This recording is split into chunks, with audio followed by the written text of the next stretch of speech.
Morning, Steve Lentini, Lord and Lentini, training for life and the best getting better. Today's Minute to Win It is about frustration and what it signals.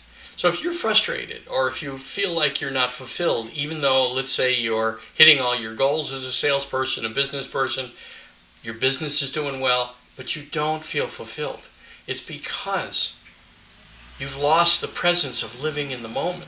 You're living somewhere else. You're fighting life. And when you fight life, as Eckhart Tolle says, life fights you. So you have to surrender to what's showing up in life. Go with the flow. And frustration means that you are probably not bringing that loving what you do until you can do what you love presence with you. You have to bring that presence with you and let frustration go. It means you're fighting life. Enjoy the ride. Enjoy the journey.